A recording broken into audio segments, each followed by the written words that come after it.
Imaginez un monde nouveau, lavé par les eaux du déluge, où seule une famille survit pour recommencer l'histoire de l'humanité.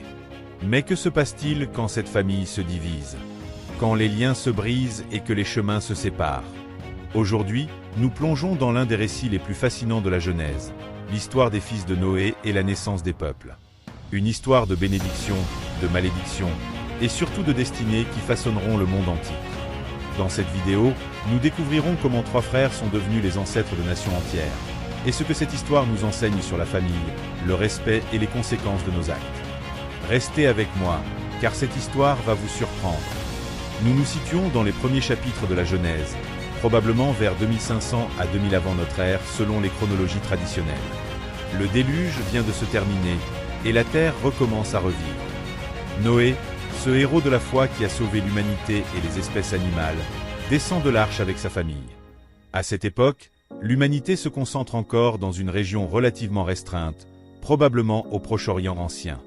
Les grandes civilisations de l'Égypte et de la Mésopotamie commencent à émerger, mais le monde reste largement inexploré. Les personnages clés de notre histoire sont Noé, bien sûr, mais surtout ses trois fils, Sem, Cham et Japheth. Trois hommes qui vont devenir, selon la tradition biblique, les pères des grandes familles humaines. Sem, l'ancêtre des peuples sémitiques incluant les Hébreux, Cham, l'ancêtre des peuples africains et moyen-orientaux, et Japheth, l'ancêtre des peuples européens et de certaines régions d'Asie. Notre histoire commence dans la paix des nouveaux commencements. Genèse 9, verset 20 nous dit « Noé commença à cultiver la terre, et planta de la vigne. » Après avoir survécu au plus grand cataclysme de l'histoire, Noé se lance dans l'agriculture. Il plante, il cultive, il recommence la vie. Mais voilà que survient un incident qui va tout changer. Le texte biblique nous rapporte que Noé but du vin de sa vigne et s'enivra. Dans sa tente, il se découvrit. Un moment de vulnérabilité humaine, très humaine même, après tout ce qu'il avait vécu. Et c'est là que l'histoire prend un tour dramatique. Cham, le père de Canaan, vit son père dans cet état et, que fait-il? Au lieu de le couvrir discrètement, il va raconter la scène à ses frères. Imaginez la situation. Un père dans un moment de faiblesse, et un fils qui choisit l'exposition plutôt que la protection. Mais Sem et Japheth, eux, réagissent différemment. Genèse 9, verset 23 nous raconte.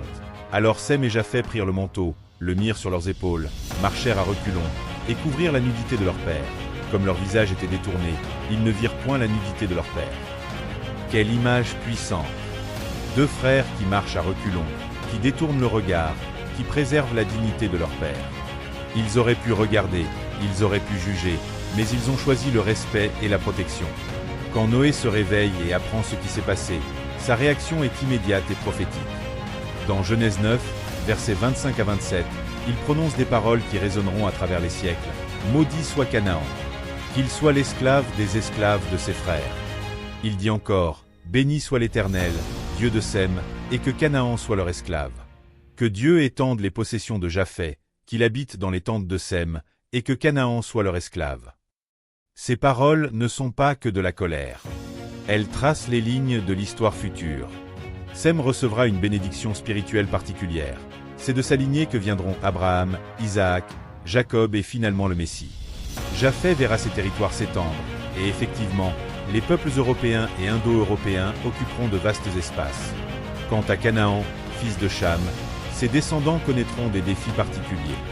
Mais attention, il est crucial de comprendre que cette prophétie ne justifie aucune forme de racisme ou d'oppression. Elle décrit des réalités historiques dans le contexte de l'Ancien Testament, pas des hiérarchies permanentes entre les peuples. Cette histoire nous enseigne des vérités profondes qui résonnent encore aujourd'hui. D'abord, elle nous parle de l'importance du respect familial. Même quand nos parents sont imparfaits, même quand ils faillissent, notre rôle est de les honorer, pas de les exposer ou de les humilier. Sem et Japheth nous montrent ce que signifie vraiment aimer quelqu'un. C'est protéger sa dignité, c'est couvrir ses faiblesses plutôt que de les révéler au grand jour. Dans un monde où tout se partage sur les réseaux sociaux, où l'exposition de l'intimité est devenue banale, cette leçon est plus actuelle que jamais. L'histoire nous enseigne aussi sur les conséquences de nos choix. Les actions de ces trois frères ont eu des répercussions sur leurs descendants pendant des générations. Nos décisions d'aujourd'hui, même celles qui semblent anodines, façonnent l'avenir. Enfin, Cette histoire nous rappelle que Dieu utilise même nos erreurs et nos divisions pour accomplir ses plans. De cette famille brisée naîtront tous les peuples de la terre. La diversité humaine, avec toutes ses richesses et ses défis, trouve son origine dans cette séparation originelle. L'histoire des fils de Noé nous rappelle que nous sommes tous issus de la même famille. Que nous soyons descendants de Sem, de Cham ou de Japheth, nous partageons la même origine, les mêmes ancêtres, la même dignité humaine. Dans un monde souvent divisé, cette vérité biblique nous appelle à l'unité dans la diversité. Elle nous invite à honorer nos aînés, à protéger la dignité de chacun, et à construire des ponts plutôt que des murs. Alors, quelles leçons retenez-vous de cette histoire? Comment pouvez-vous appliquer l'exemple de Sem et Japheth dans votre vie quotidienne? Dites-le moi en commentaire. Et si cette vidéo vous a plu, n'hésitez pas à liker et à vous abonner pour découvrir d'autres histoires fascinantes de la Bible. À très bientôt!